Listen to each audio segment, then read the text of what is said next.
La guerra que Israel le declaró a Irán tiene al mundo en alerta ante la temible posibilidad de que el conflicto escale en la región y que incluso haga que participen países fuera de la región como Estados Unidos. La historia de Irán es una historia milenaria, pero también conflictiva y con muchas guerras. Irán, cuna de una civilización y también fuente importante de petróleo. Desde la coyuntura de las noticias nos devolvemos en el tiempo. Esto es Memorias del Mundo, un video podcast disponible en YouTube y en todas las plataformas de audio. Bueno, Teresita, para arrancar con la coyuntura, Israel le declaró, como lo dijo el gobierno de Netanyahu, una guerra preventiva a Irán.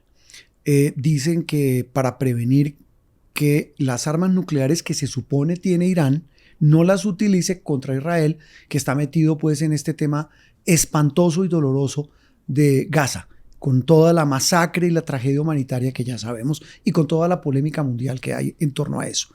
Pero en el caso puntual de Irán, ¿qué significado geopolítico tiene que Israel haya hecho lo que inició esta semana? Eso era una guerra anunciada, Juan Roberto. ¿Por qué? Se sabe, son enemigos desde la revolución del 79 en Irán, cuando llega el régimen islamista y dice, desconocemos a Israel y desconocemos el derecho que crean ellos tienen para existir. Ese es cuando sube el ayatollah Khomeini. El ayatollah. Sí. Entonces llaman a la aniquilación, palabras de Irán, de Israel. Y desde ese momento se vienen preparando para un enfrentamiento bélico. ¿Que se han disparado antes? Sí. ¿Que se han enfrentado antes? Sobre todo a través de terceros. ¿Por qué hoy Israel lanza esa ofensiva justo en el momento en el que está metido, repito, en ese episodio, porque eso no es una guerra, en ese episodio, en esa matanza en Gaza? Yo creo que hay dos razones. La primera, como decía, Irán es su archienemigo y lo ven muy debilitado en este momento. ¿Debilitado por qué? Porque no solo le han matado a los líderes militares y científicos nucleares en los últimos días, sino a lo largo del último año y de los últimos años han ido matando a algunos de los líderes militares en ataques solos, en Irak, por ejemplo, al jefe de las fuerzas revolucionarias en el 2020, y han ido también acabando con el programa nuclear. Entonces, ven un Irán que se ha ido debilitando en los últimos años. ¿Y cómo se fortalece políticamente Netanyahu con esto? Y se lo pregunto porque muchos en Israel incluso están en contra de las acciones bélicas que emprende Netanyahu. Hablan de las guerras de Netanyahu, pero no las guerras de Israel, y son dos cosas distintas.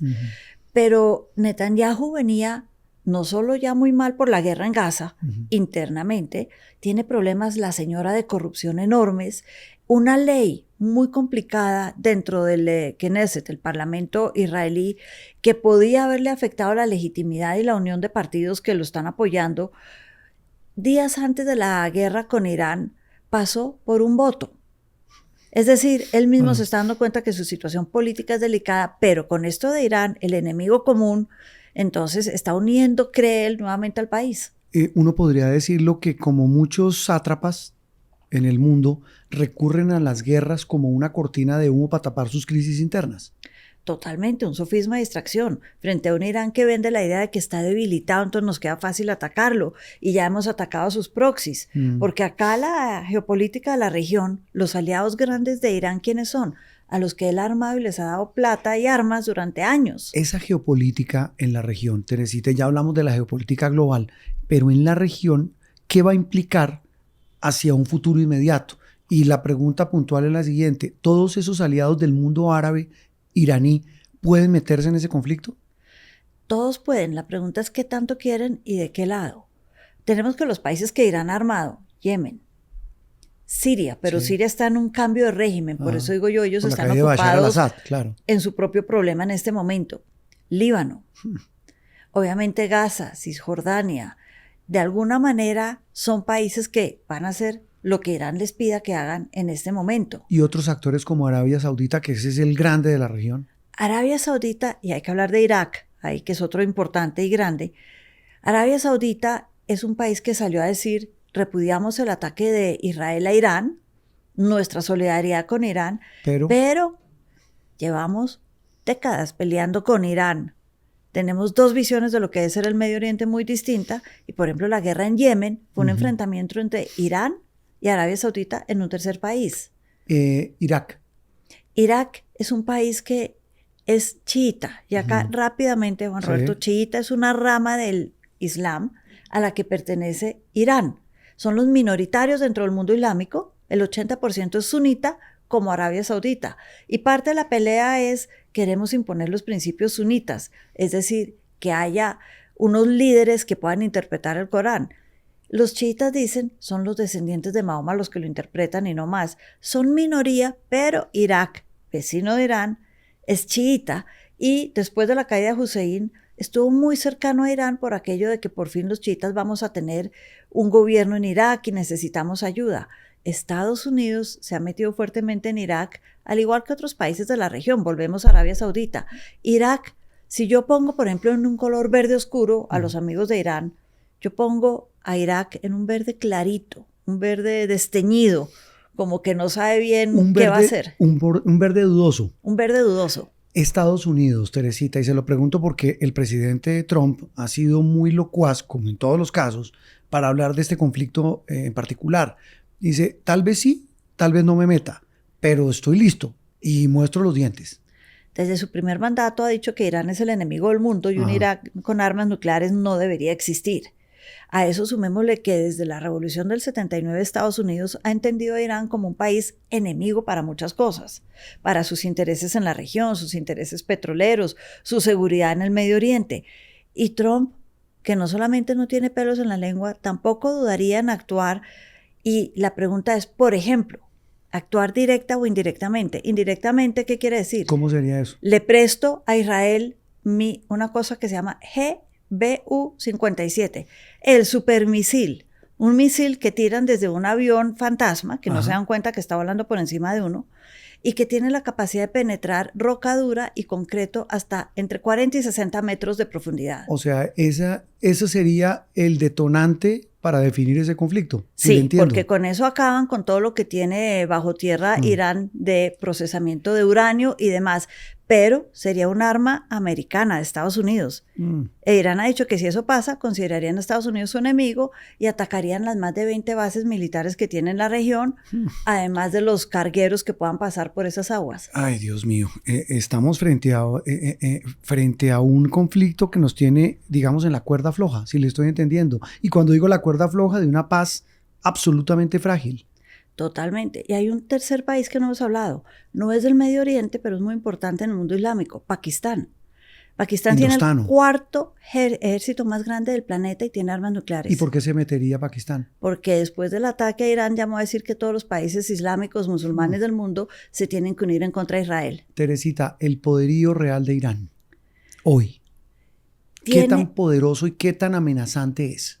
Tienen numerosos misiles, uno que pueden atacar a Israel en menos de 12 minutos. Estamos hablando de misiles capaces de andar 1000 kilómetros en menos de 12 minutos. Esos son los que han lanzado. Los hipersónicos. Que han traspasado la hasta ahora muy prestigiosa barrera antimisiles de Israel. Sí, porque esos los tiene que interceptar muy rápidamente Israel y muy alto. Porque si empiezan a caer ya no alcanzan y son muy grandes y el daño por esquirlas puede ser un daño importante. Entonces, eso tiene en jaque, digamos, porque sigue funcionando el sistema de defensa de Israel, pero lo tiene en jaque y le ha tocado ponerse las pilas en buscar métodos y misiles que puedan destruir a estos más rápidamente y a más altura. Es decir, es una amenaza. Es una amenaza. ¿Y tiene armas nucleares Irán, Teresita? No se cree, por eso el ataque se llama preventivo, pero tiene la facilidad para hacerlas, o tenía por lo menos antes del ataque. ¿Por qué tiene tanta plata Irán? Al margen de, digamos, de un régimen absolutamente dogmático, fundamentalista, que es de una crueldad infinita con la mujer, basado en sus dogmas, pero ¿por qué tiene tanto recurso? ¿Petróleo? El petróleo, porque podemos decir que está sancionado casi desde el año 79. Sí. Pero ha aprendido a convivir con esas sanciones. ¿A quién le vende el petróleo? China. China le compra más del 90% del petróleo a Irán. Desde que tenga comprador no hay lío. Le compra a Irán. Puede que los precios no sean tan competitivos, pero son lo suficientemente buenos para que Irán pueda desarrollar armas nucleares, tener un país rico y desarrollar todo, no solo armas nucleares, todos los misiles que tiene, todo. Desde la coyuntura, devolvámonos en la historia. ¿De dónde viene este imperio iraní? La primera vez que se habla del imperio iraní es irónico. Eran muy amigos de los hebreos. Siglo V, VI antes de Cristo, llega un señor que se llama Ciro el Grande, el primer gran emperador que tuvieron los persas. Estamos hablando de que esta región, Irán, se llamaba Persia. Sí. Crea Persépolis, una ciudad fantástica, llena de escrituras, una ciudad para celebrar los triunfos de los persas en la región. Y ellos tenían un enemigo que se llamaba Nabucodonosor. Y Nabucodonosor, entre sus muchas cosas de Babilonia, invadió a lo que era Judea o Israel y acabó con el templo que acababan de construir Salomón y David. Acabó con ese templo, los hebreos les toca salirse, irse exilados, terminan en Persia. Y Ciro el Grande, como le decían a Ciro I, dijo, enemigo de mi enemigo es mi amigo. Yo soy enemigo de Nabucodonosor. Los acogió, les dio recursos, les dio protección y los reenvió a Judea, protegidos por el ejército persa, a reconstruir el templo. En ese momento empezaron de amigos. Y esa historia, a lo largo de los siglos, fue llevando a convertir a Irán, si le estoy entendiendo, en un vecino incómodo para toda la región. Sí, y a eso sumémosle que después del siglo VII empieza la expansión del Islam. Claro. Y hablábamos de esa división entre los que creen que el Islam, la interpretación de lo que decía el profeta, era por sus cercanos, sus allegados, que se convirtieron en califas y hoy en día son el mundo árabe, el mundo sunita, que es mayoritario, decíamos, o los descendientes por sangre. Ali, el yerno y mejor amigo de Mahoma, quien pelea con los califas y de ahí viene el régimen que se instala en Irán. Se dividen los sunitas y los chiitas y de alguna manera los persas, los iraníes, resienten a los árabes que a veces ven a los chiitas como esos primos que uno tiene en la vida, pero que pobrecitos no han salido de la casa nunca. El primo harto. El primo harto, el que nos tocó en las fiestas, pero no más. Entonces no han tenido nunca una buena relación, pelean por cuál modelo tiene que ser el modelo en el Medio Oriente y la relación se ha ido deteriorando. Y ahora en la historia más reciente, estamos hablando de unos 40 años para acá, ese poder fundamentalista que asume el control de Irán lo vuelve mucho más incómodo. Se vuelve enemigo de Estados Unidos, pero en la geopolítica global empieza a jugar de manera incómoda, pero también determinante. Claro, y si volvemos al tema de Israel, Irán fue el primer país del Medio Oriente en reconocer a Israel cuando se crea, en 1960. Incómodo para el mundo árabe. Incómodo para el mundo árabe. Y tuvieron una relación muy amistosa, llamémoslo, durante la época del Shah. Ya con la revolución eso cambia. Y se vuelven enemigos a muerte. Pero eso no hace que sean muy amigos de los árabes tampoco. Claro, por algo que le lleva, por una reflexión que hay que hacer, y es que ese fundamentalismo traspasa las barreras de lo político y lo geopolítico y llega a lo social. El tema de la mujer, el tema de la educación, el tema de los derechos. Bueno, allá no existen los derechos. No existen. Ni para las mujeres, ni para las minorías que no son persas. Que es casi el 50% del país. Estamos hablando, por ejemplo, de los kurdos, que también los miran muy por debajo y no tienen ningún derecho ni de protestar, ni de exigir, escasamente de trabajar, si trabajan para los persas mejor. Es decir, es una sociedad muy, muy conflictiva, donde la mano dura del régimen islámico, y hay que decir, en la revolución del 79, todos pelearon en contra del Shah. Todos pensaron que volver a un régimen que no fuera occidental y salvaguardar algunas tradiciones que ellos tenían, iba a funcionarles mejor que el Shah. Y les salió, como se dice coloquialmente, el tiro por la culata, porque los reprimieron peor que antes. Teresita, la increíble y fascinante historia de Irán. Desde la coyuntura de las noticias nos devolvemos en el tiempo. Esto es Memorias del Mundo, un video podcast disponible en YouTube y en todas las plataformas de audio.